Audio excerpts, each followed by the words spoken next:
Okay, sorry for the delayed starting because there's not a pen. Don't know why no ink. There's no digital ink there. Okay. Just before the break, I actually gave you a question, right? The question where I asked you, which one do you think the directors would prefer? In that sense, which one do you think they'll prefer? Retrospective or prospective? Not sure. I mean, which one do you think director will want to do that will be beneficial to them? Retrospective, because I can actually hide some things in my opening retained earnings, right? Then prospective, can I hide? I can't hide. Okay, prospective, I can't hide. Then I got problem. Everything is done to this year. Okay, so they will today. Prospective is not what they will choose. They will choose retrospective. Then of course, if they like to choose retrospective, what do you think we should do? If you are the standard setter, what should you do? They want this. We'll tighten the condition, right? To apply this. Then we tell them, okay, we can only apply this if you qualify what? That this is a change in accounting policy. Then you can do retrospective. Or this is an error. Okay, also you apply retrospective. Then to them it's good. Okay, good. Then you treat as error. A mistake, I'm sorry. Then we adjust it in the opening with that next. Can, really. It's another way to manipulate. But then why do they allow errors to be treated as retrospective? Means to say I only adjust the opening retained earnings.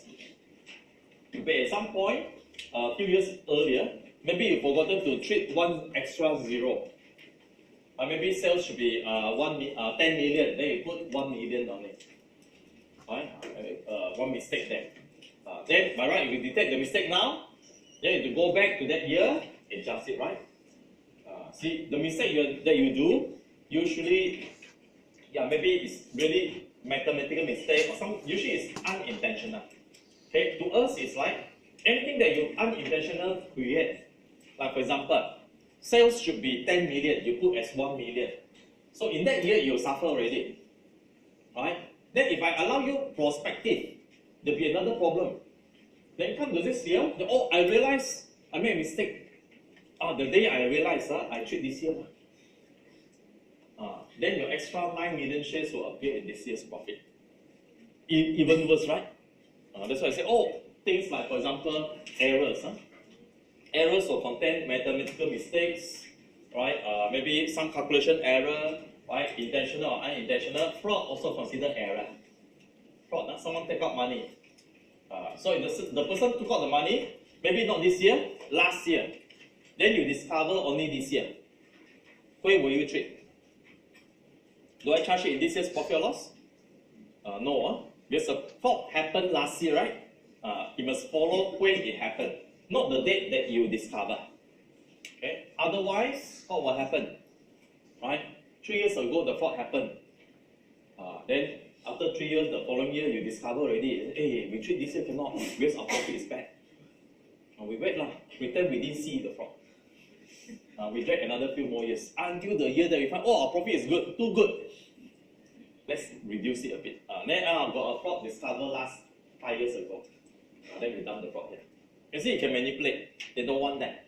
Okay, so fraud or mathematical mistakes, anything on errors part, you treat it in your opening retained earnings if it happens before this year. So things that happen this year, then charge it to this year, of course. Alright?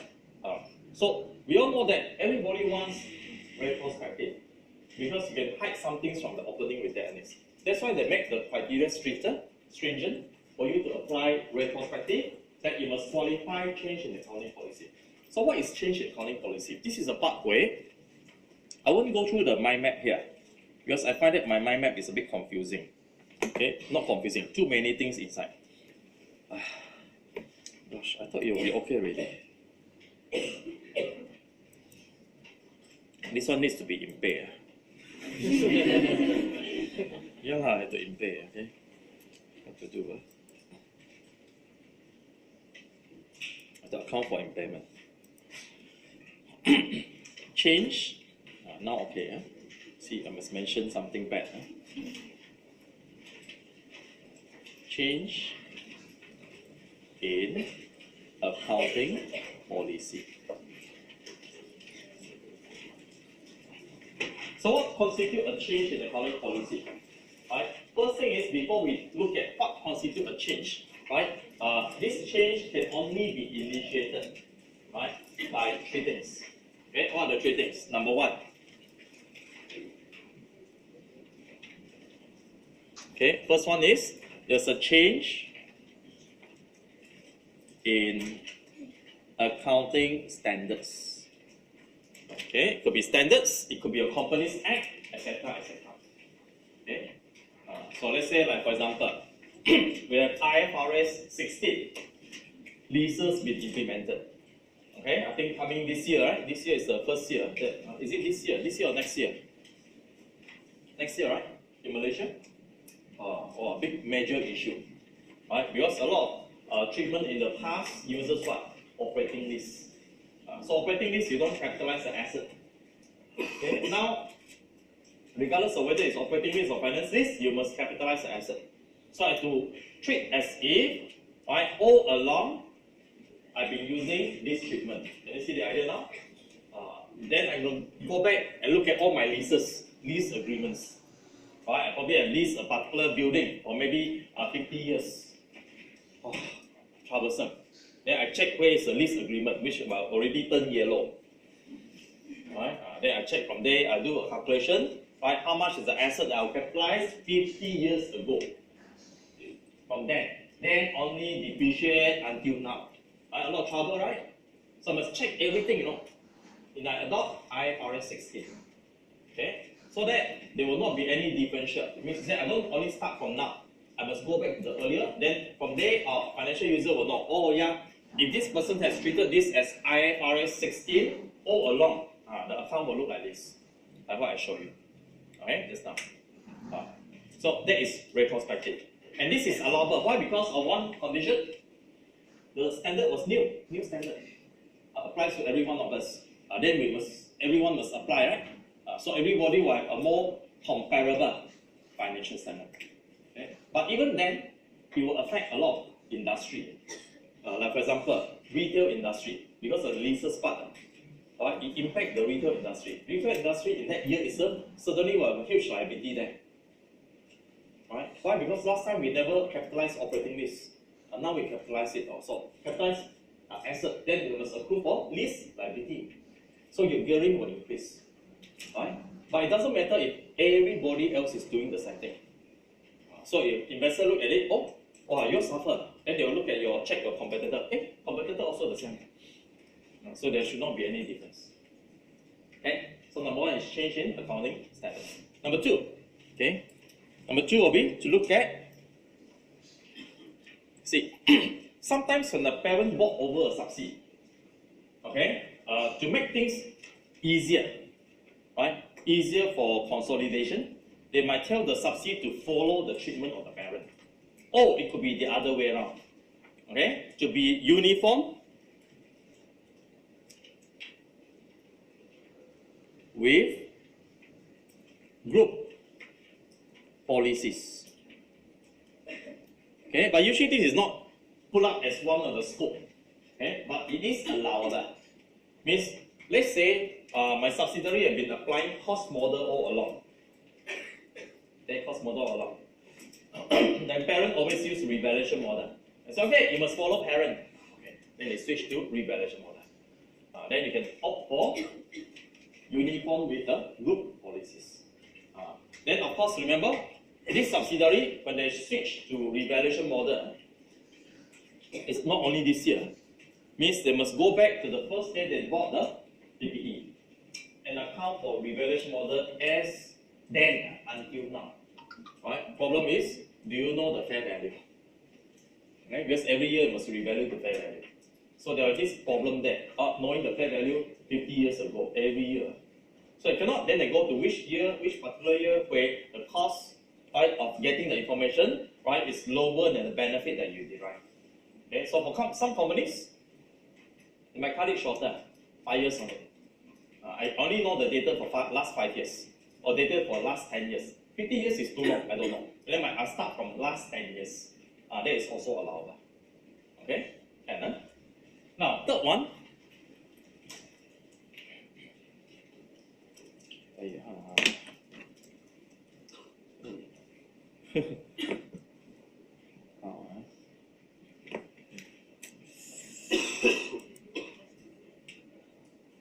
never mind. I got a solution.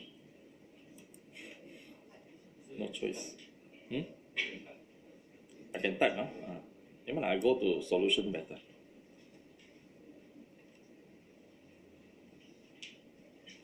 Okay, here lah, here. Okay, here required by the standard, right? A new standard.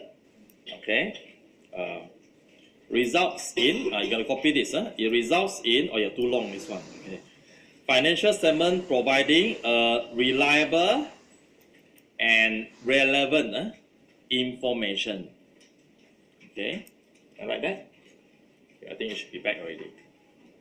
It should be okay already. Okay, still not okay. Now okay. Okay, I now can write. Relevant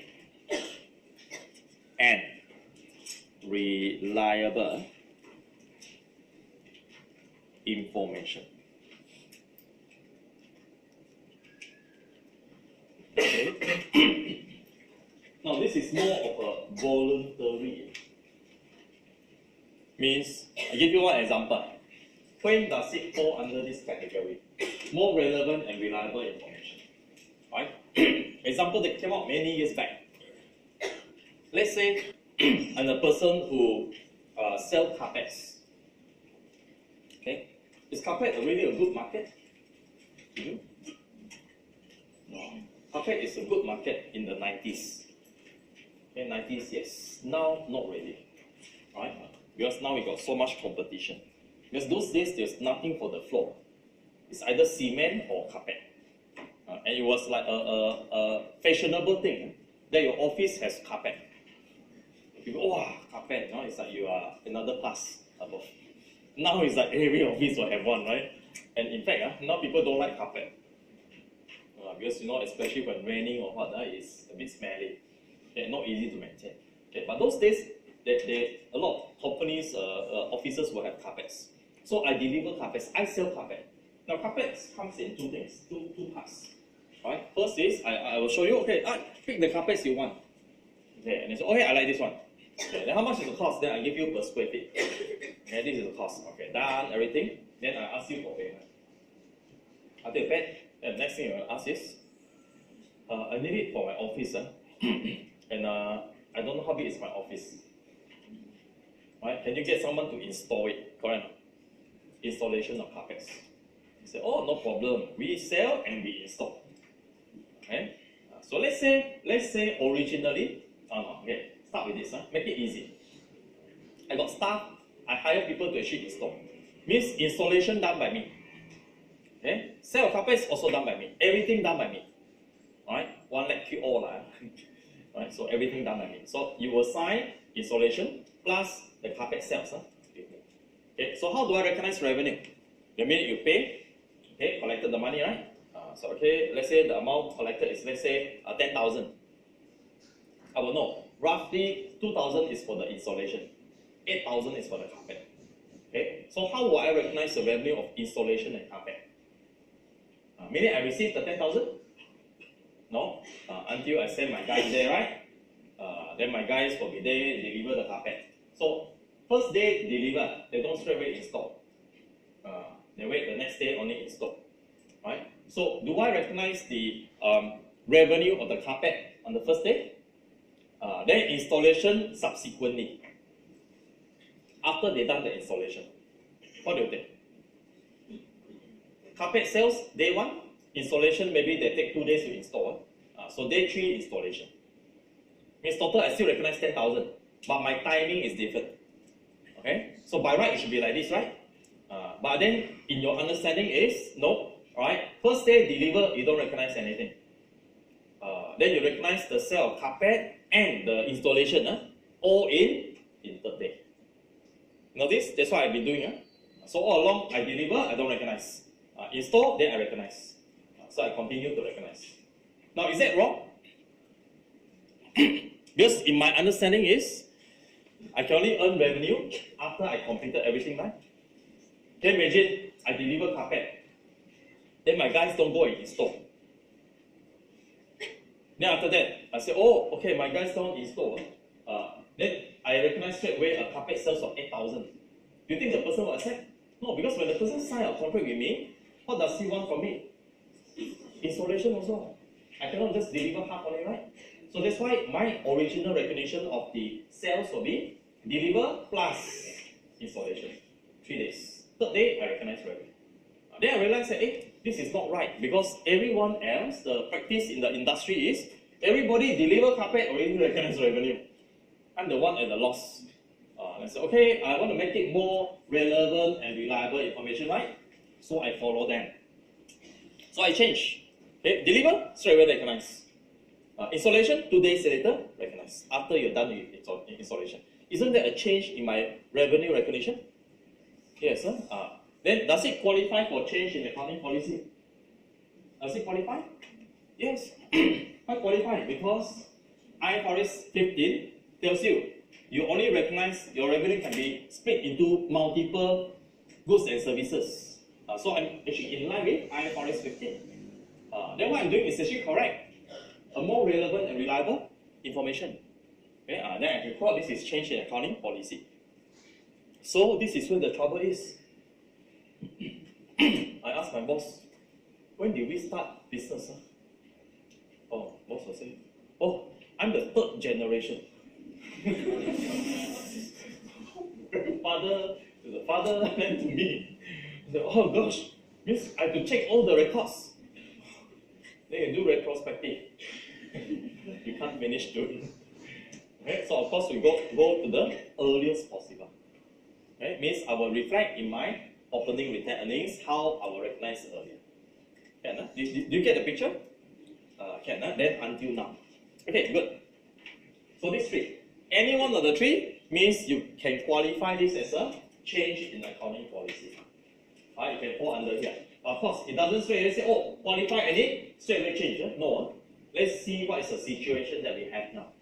In order to qualify as a change in accounting policy, it must fulfill the following. Any one of the following. Okay? So there are 4 components here. Number 1. Okay? First one will be recognition. Okay? Recognition and measurement.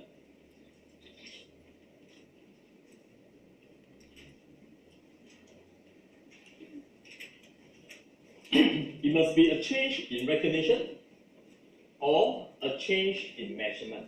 What do I mean when I say change in recognition? Recognition, we have 5 elements in our financial statement. What are the 5? We have asset. Okay, we have liability. And we have equity, income, and then expenses. As long as there's a switch between any one of these elements, what is a common switch that we have?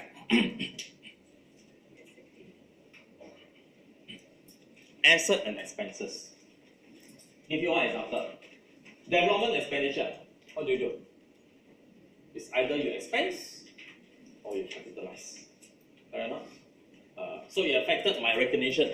There is, earlier on, I expense. What you see there, right? Now I choose to capitalize it. Or earlier on I capitalize as asset, then now I want to expense. So will that touch on recognition? Changes in recognition? Yes. Then it could be, I use the word, it could be a change in accounting policy. Okay? So any switch of any one of these. Second, besides switching between your recognition partner, change in accounting policy can also apply for any switch in your measurement. So when I say switch in measurement, what does it mean?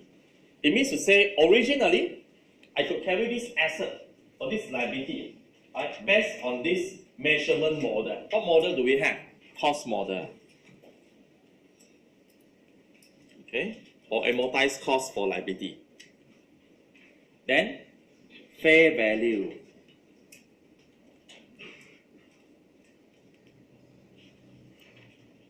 Okay, then what else do you have? Revaluation model. Okay, could be any one of these switching, right? Amortized cost, fair value model, switching between any one of these. Okay, can be considered as a change in accounting policy. Okay, but funny thing is, specifically under IAS38, they omitted this. Right? Means by concept is correct, but under IAS38 it says, okay, this one is not change in accounting policy. Where initially you take the PPE under cost model. Then you find that cost model is not appropriate. Then you switch, you apply revaluation model. Still, you apply retrospective. But this one, they already labeled, they say this is not considered change in accounting policy. Alright, it's not. Okay, but it's still retrospective. Alright, so it excludes this one. Then what type of situation that we will put in as a switch between cost to fair value, etc. Example, right? Financial instrument. Okay, I can measure at amortized cost, or I can measure at fair value through profit or loss. Then you switch between the two. Possible. Okay. Then this measurement basis is switched, right? That is considered a change in accounting policy. Okay. So if you are lost in words, you look at the case. They'll tell you the case. Then the case will determine whether is this a change or not a change in accounting policy. Okay. By looking at the model that you apply, measurement model. Okay. Third one. Now it's a bit boring, right, until I give you the illustration. But I need to go through this. Third one is changes in presentation.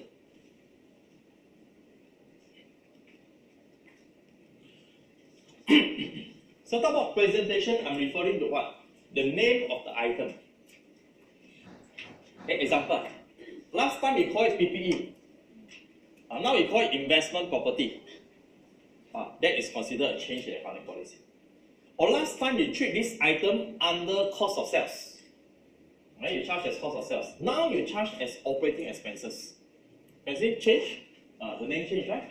This one could be change in accounting policy. And as I'm listing out the things that you can write in your answer. And the change in accounting policy or IAS8, if it ever appears, right, I'm saying it's going to appear quite regularly during these few settings because of the amendment. But they will not test the amendment, nothing much to test. Okay? From possibility, wherever possible, to change to benefit outweigh cost. Nothing much you can test. Okay? But they will be testing on that area, that standard itself. Right? The trick here is very, how should I put it? It's like your chances of getting it right is only 50-51. It's like, okay, this is change in accounting policy, they got it right. Or this is not change in accounting policy, you also got it right, could be another answer. So it's only asking you to determine whether it is a change or not a change. You see the 50-50 part?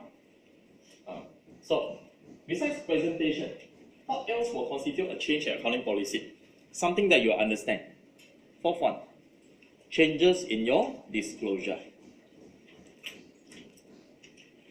Either you add on or you remove the disclosure. Okay?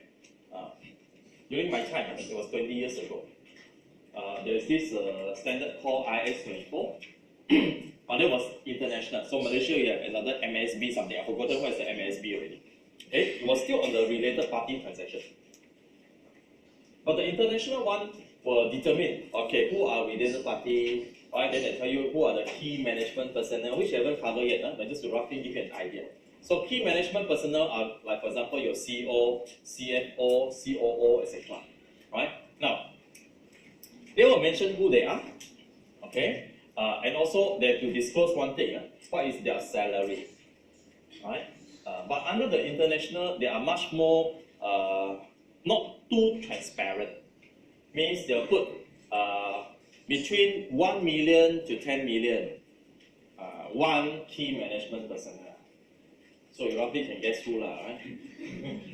Then between, let's say, 500,000 to 1 million, then they put there 5. But you roughly don't know what is the actual salary. But you only roughly know that there are 5 people in that category. Right? So they were not too transparent. They won't tell you how much your boss earn. Okay, just for information, most of the listed company directors, they are earning $1 million plus a year. And most of it, right? Not all of it. So it's between $500,000 to $1 million. Right? That's roughly the range. Okay, so you work, you know one.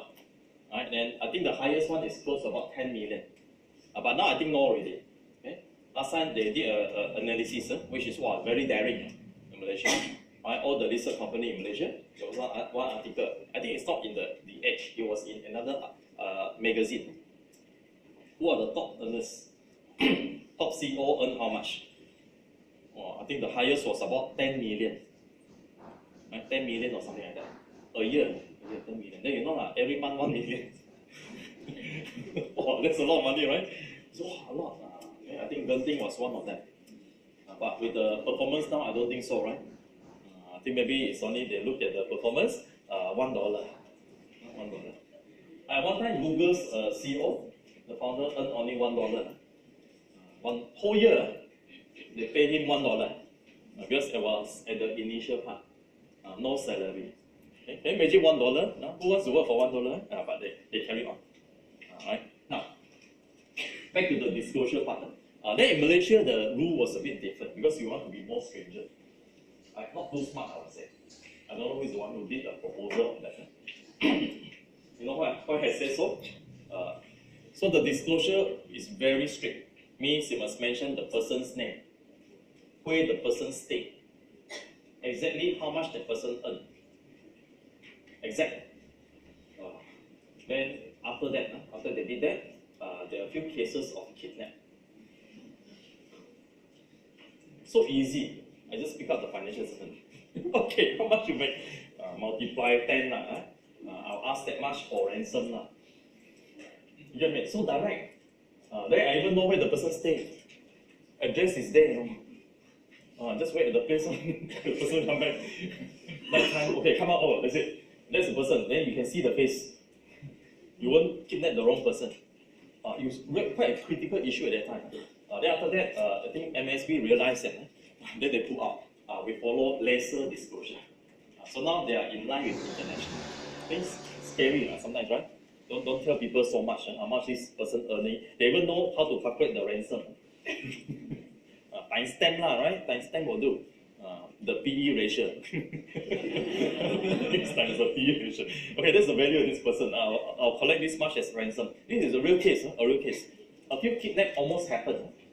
I don't know whether is there any real case because they mentioned almost only. Right? But usually you won't know. News always they might be covered, right? It's real cases. So after that, they pull out. So any add-on disclosure is a change in accounting policy. So these are the few things. Now, the more interesting part is, I want you to know, this is what they'll test you, by bringing in scenarios. Then for the scenario, you're going to do application. And ask you whether is this a change in accounting policy or not. Okay, so let's start with one. Let's start with one. First scenario. So we have before, and we have after. So before that, I treat as PPE. Then after, it becomes investment property. Okay, so a very simple question. And an add-on letter. Is this a change in accounting policy? Say yes, okay. Then you check first. You check first. Let's say we are taking you back to which year? IAS40 was the year that was still studying in the 90s, towards the end of 90s. So somewhere in 1997. Yeah, I think somewhere there, 1997. Right. So let's say we are back in 1997, 22 years ago, when they first published IAS40, investment property. Okay. All along you've been using what? IAS16, right? So again, I go right up to the top. This is what? The first reason, change in accounting standards. Right? Yeah, it could be a change in accounting policy. And move on to the second one. They touch on which area? Third one, right? Presentation. Okay, PPE becomes investment property. So does it qualify? Yeah, it looks like it qualify, right? Okay, so it qualified. Okay, this is change in accounting policy. Yeah? This is a change in accounting policy. Looks good. Okay. But we can't be so simple-minded. Let me give you another scenario. PPE, investment property. Okay. Then on top of this, I have another category. Underline. I will use the word purpose lah. Okay, purpose or transaction. Okay, so what is the underlying purpose and transaction? Initially, right, we are now not in 1997. We are now back to here, this year. Okay, this is owner occupied. Okay, then after that, renter to others. Okay, do you see a difference? Last time, you own the place. You run business there. Then business there. No choice, you still own the building, right?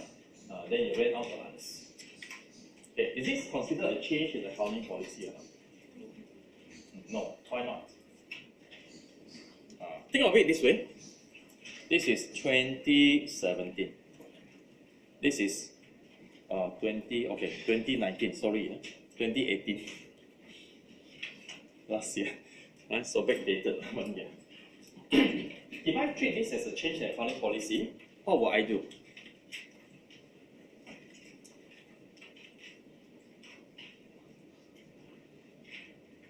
I'll do retrospective, right? Means I'll go to last year. Say, hey, this is not PPE. This is investment property. Can you see the concept is whole? Everything is wrong already. Because at that point in time, was it correctly treated as a PPE? Yes. So I cannot do retrospective. So that's why this is not change in accounting policy. How do I know? First is by looking at the criteria. Is it recognition? Right? Is it measurement? Is it presentation? Or is it disclosure? So once you identify that it's one of these, doesn't straight away say it's change in accounting policy. You must look at the underlying transaction of the purpose. If my underlying transaction of purpose is not the same, then this is not change in accounting policy. Okay? However, if I switch this, I turn around, what I did earlier, this is the third scenario. We treat as PPE. We are going back to 1997. Okay, investment property. And then this is renter to others. Then now also renter to others. Okay, notice, is my underlying the same? Last time I rent to others, now I also rent to others. So they are the same. Okay, so if they're the same, can I apply retrospective? Yes, I can do a retrospective. Okay, this is allowed. Then this is change in accounting policy. Okay, provided this is 1997. Why I must have the date there? Because if this is 2019, what's going to happen? It's no more change in accounting policy. It is error. True or not? It's not a new standard. Right? You make a mistake. You should not treat this as a PPE, right? Your mistake. Then you must do retrospective. Okay? But it's not because of change in accounting policy. It is because this is a mistake. Your error. Okay? So this type of question do appear in P2 before. It will reappear again in SPR. But the problem that we face here is, even though it's a standard that you study earlier on in your F7 or FR, right? And maybe your degree days, right? Even my time, when I study, I just memorize. Then come out, I look at the question, I can't do one. I just try my luck. Okay? I don't want luck, because luck is not reliable. I'm not so lucky one. Okay? So if I have someone who come now, sit next to me and we are doing multiple choice question, and let's say I don't know the answer, that person could pass. Not by copying my answer, by copying the exact opposite of my answer. Because whatever I hit is wrong. It's wrong. So I have a friend who actually tell me, hey, this share they think you buy. I think based on analysis, buy. Then you won't buy. Because it's not lucky, right? Everything I touch, it doesn't turn into gold, it turns into stone. I'm not too good with investment, right? That's why I already long time give up already on investment. Do you see the idea behind this? Okay, underline must be the same. This will be a change in accounting policy. So I'm going to add on some more because we are just here to apply on it. That's what they'll test you. They give you a case, you apply. Okay, fourth one. Fourth scenario. So this is before, and then this is after. Okay. Before this, your depreciation charge to cost of sales. Okay, now same depreciation, you charge to operating expenses. Now, is this change in accounting policy? Of course, you have to look at the underlying, right? Underlying, no difference, still depreciation. Okay, still depreciation. What do you think? This is PPE, PPE depreciation. Depreciation. Okay, it is PPE depreciation. Right. Instead of charging it to cost of sales, now you charge it to operating expenses. Will that have an impact to one of your ratio? Yes. Okay, so we can see last time when I charge it to cost of sales, right? Which ratio are we talking about? GP margin, right? So when I charge it to cost of sales, my GP will be higher or lower? Lower. Then I charge it to operating expenses, GP will be higher. Operating profit margin? No difference. True or not? Because it's all deducted depreciation. So there's no implication there. It's only the GP part that you have implication. So looking at this, what do you think? Is this a change in accounting policy? Then we go right up to the top. Why do they change?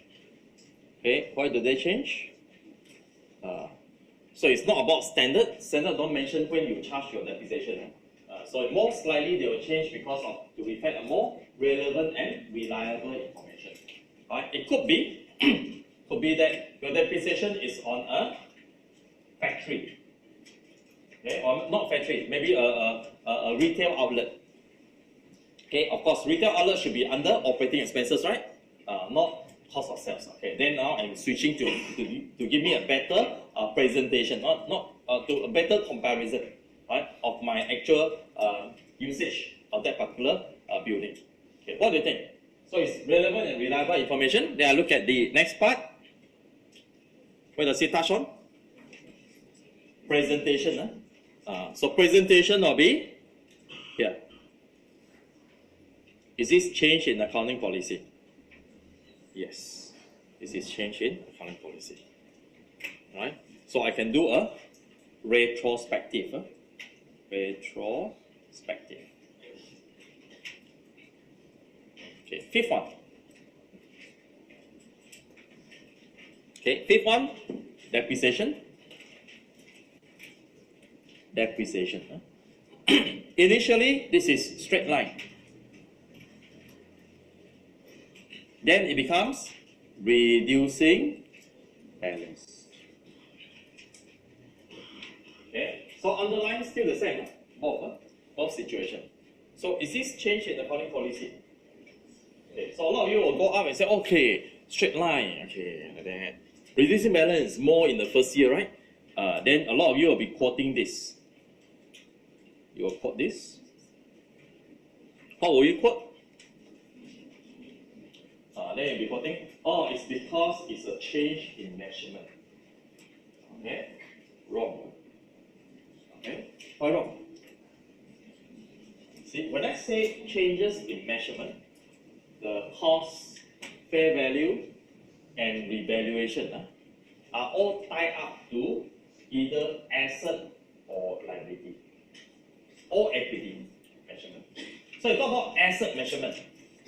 Cost, the full amount, maybe it's 100 million.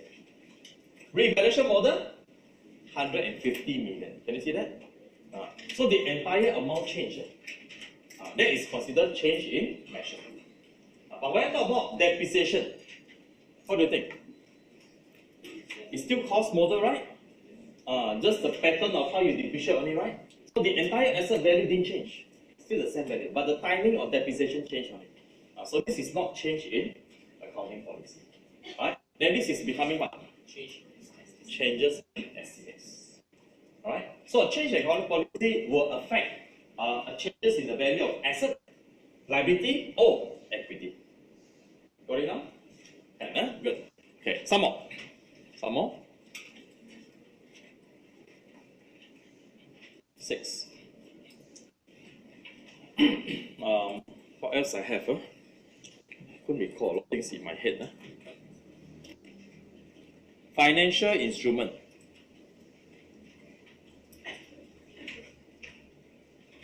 Okay, financial instrument. Okay, initially you measure at fair value through profit or loss. After that, you change it to amortized cost. Okay, you know what is fair value through profit or loss, right? You learned before, right? We measure the fair value every year. Gain losses goes to profit or loss. Amortized cost? No, this is where we calculate how much you're going to collect in the future. Then you work it backwards. Right, that's called amortized cost. Although I have not covered this, I just roughly want to give you an idea. Okay? Then underline still remain the same. Okay? Remain the same. Is this change in accounting policy? Yes. On which basis? Measurement. Because the asset value, this is my financial asset, fair value is higher, right? Could be higher. Amortized cost could be lower. Okay? The entire value is different. Right? Some more.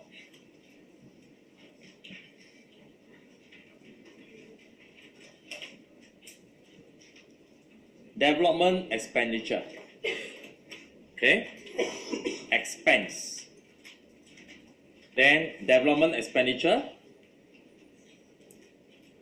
capitalize.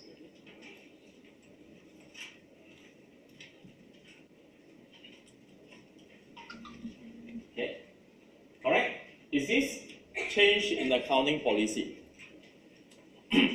So let's check. Is it a new accounting standard? No. Okay? Is it to be uniform with the parent? Or no? Is it to reflect a more relevant and reliable information? If you look at it, no also. Because we have IAS38 all along already. Right? So long we have already. 2 decades, 20 over years. Almost about 20 years. Right? Already have IAS38. Then what you did was, you actually made an error. It should not be expense. In fact, it should be capitalized. So this is considered an error. So error, but let's say we go back to the past. Let's say it's still in the 1990s. Then they first established IAS38. Then I can consider as change in accounting policy. Right? That in the past it's treated as expense. Right? Now it's treated as an asset. So this is talking about what? Changes in recognition. Okay, can you see now? Recognition part. That's how it works.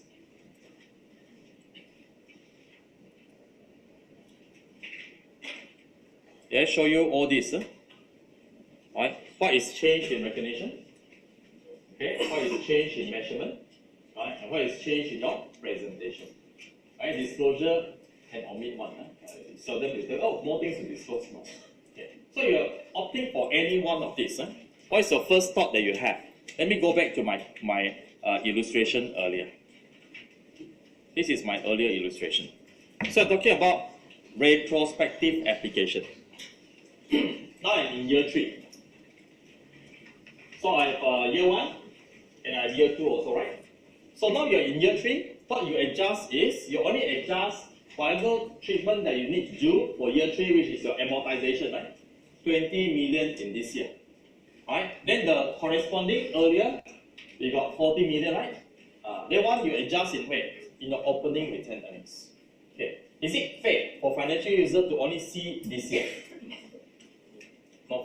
So what must you do? You must show a comparative figure. Okay? So instead of just telling you, let me show you what is comparative figure using this illustration. Very simple, because you just need to know the very basic part. But what they'll test you is only on the writing part. Okay, so the basic part will be this. Okay, I'm going to show for year 2 and year 3. This is my SOP.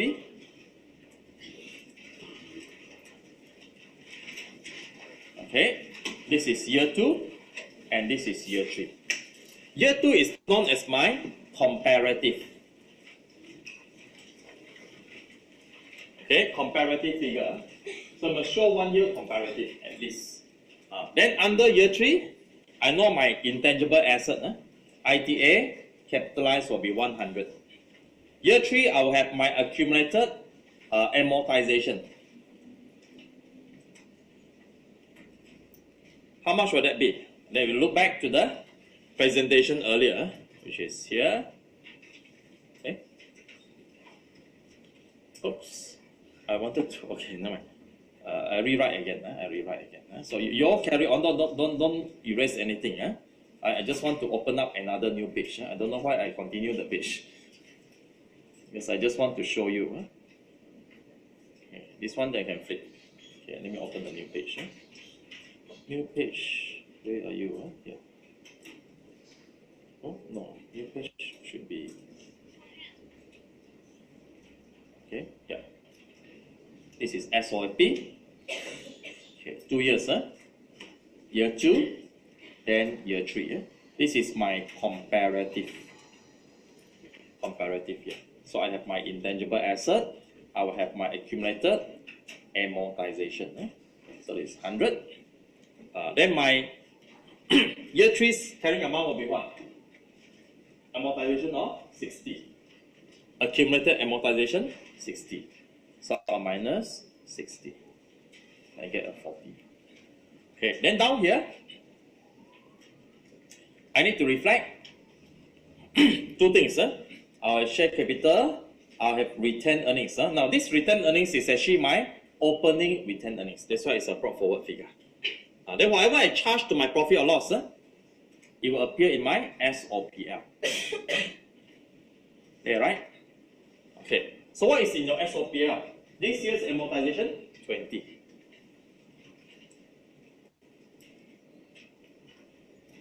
Minus 20. So you have another 40, right? For year 1 and year 2. That will be charged to your opening retained earnings. 40, amortization. And on top of that, remember, in year 0, what do you did? You expense it. Then I should go to that year itself and add back the 100 million that I expense. So my opening retained earnings will have this adjustment. Now, don't get too paranoid with the adjustment. The figures are there like what your examiner always like to. Here's this one very nice tagline. Okay? Right? The figures are merely there to illustrate understanding. But some students overemphasize on the figure. Okay? That the figure is the main thing. Figure are just there to illustrate understanding. So that's what I'm trying to do here. Right? So don't get too paranoid with the figures. Right? So I know I need to do this to my opening returns. Now look at my comparative. Last year. 100 also, right? What is last year's amortization? 40 now, right? Last year's one will be 40. Okay, so it's minus 40. I got 60. Okay, now remember, last year also I'll have amortization of 20. Okay, the amortization will now be inside my 40, right? Already adjusted. Right, so my return earnings brought forward will be 100. Don't forget, I still have 1 year, year 1's amortization. So the 20 there. Alright, are you able to see it? So whatever you adjusted in the comparative figure, 100 minus 20 minus 20 is minus 40, right? Will be reflected in your opening return earnings. Then this is comparable. Okay, so you must show 1 year comparative last year. Then only to this. Okay, and also with this adjustment to your opening return earnings, you will do a disclosure. You tell them. Right? And if you have to present statement of changes in equity, you know what is statement of changes in equity? So if you don't know, let me show it to you. This is your statement of changes in equity. Right? It will consist of share capital, okay, OCE, right, RE. Then you have, let's say nothing else, then we have a total. Okay. Then I'll have my balance brought forward figure. Alright, so some figure there. Okay, some figure, brought forward figure. This is your total. Then my adjustment will be prior period adjustment. Okay, this is your retrospective, right? So what is my prior period adjustment? It is 100 minus 40, right? Then this is 60. Okay, so from there, 100 minus 40. So I'll see it here. Okay. Plus, I will have my profit after tax, PAT, that you present from your profit or loss. So I won't know what is the figure, simply just put one figure, 400. Okay, done. Then they will total up. Okay, a final figure.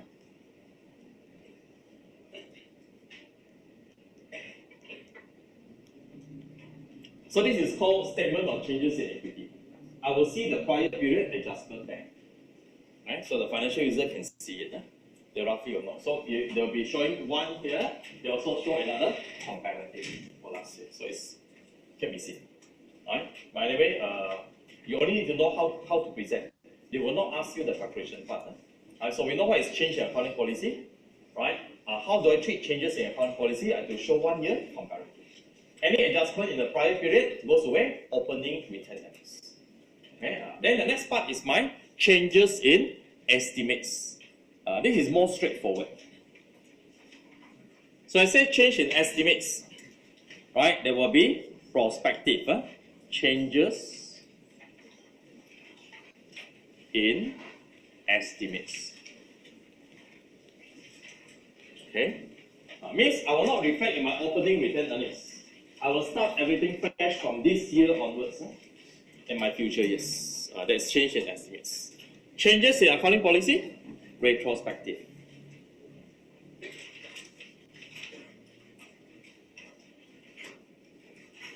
Okay, or errors, also retrospective. Alright? Then when you're free, read the mind map. But the essence of it is here already. And the question that comes out is, they won't ask you from the mind map. They give you a case. Then you're supposed to apply in the case. Okay? So we have a case right in front of us, right? Right, this case. Now you tell me.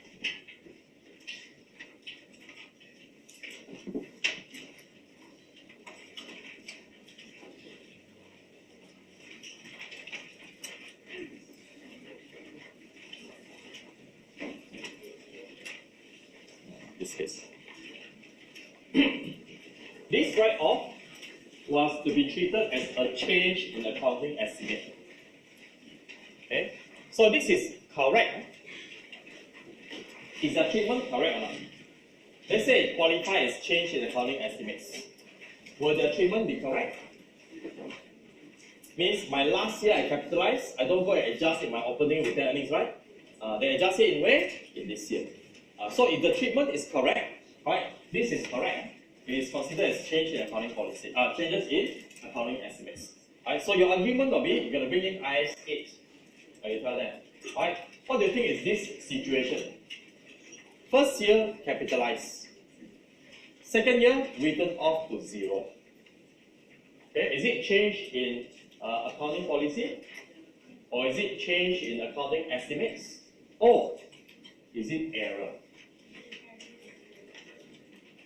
Okay, then we test first thing. Alright, is there a change in accounting standard for IAS38? No, no change in standard. Alright, then is it because they want to be uniform with parent or something also? Parent and subsidy also use the same one, right? Is it to reflect a more relevant and reliable information?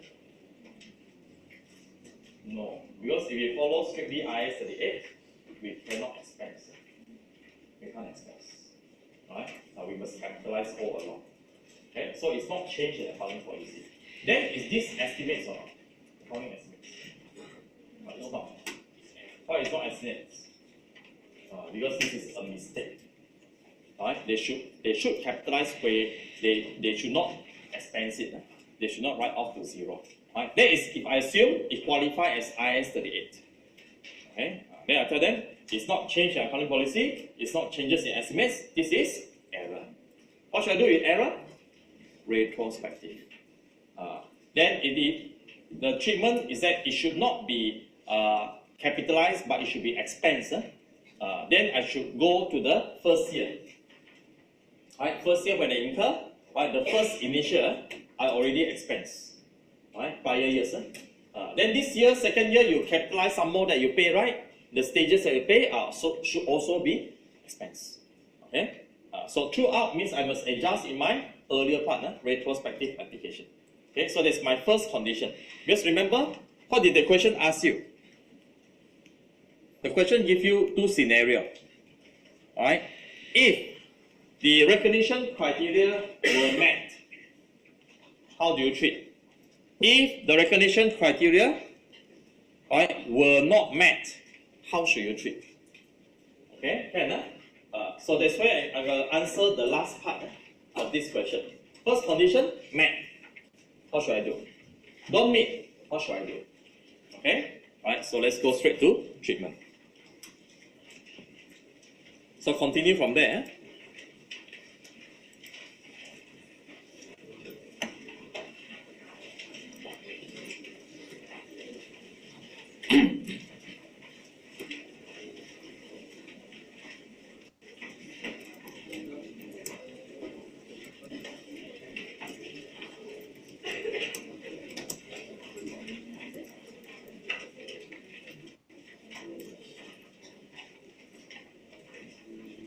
Question mark.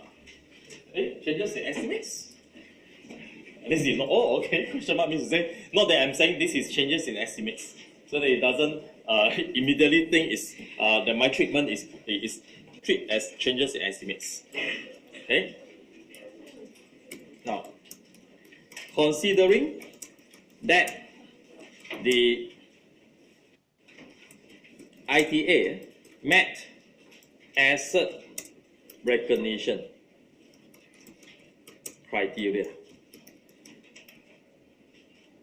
Okay, comma. So let's say we met. Right, means in the first year it meet the criteria.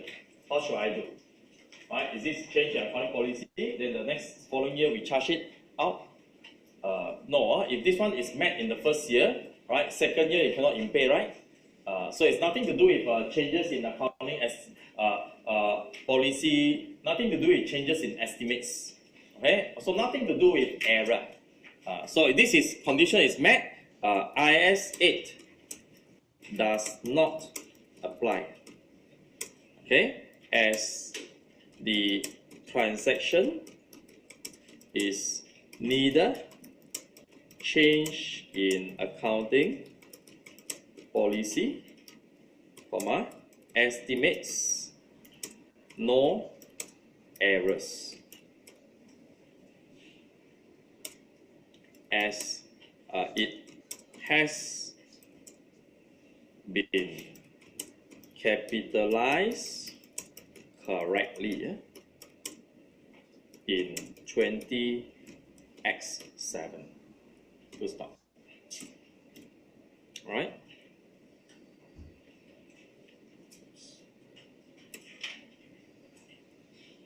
Okay, then I'm going to continue from there.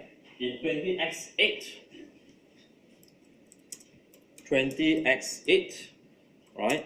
IAS36 impairment shall apply as mentioned above,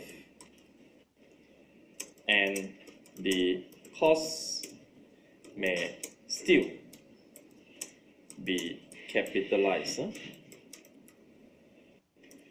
for the stage payments.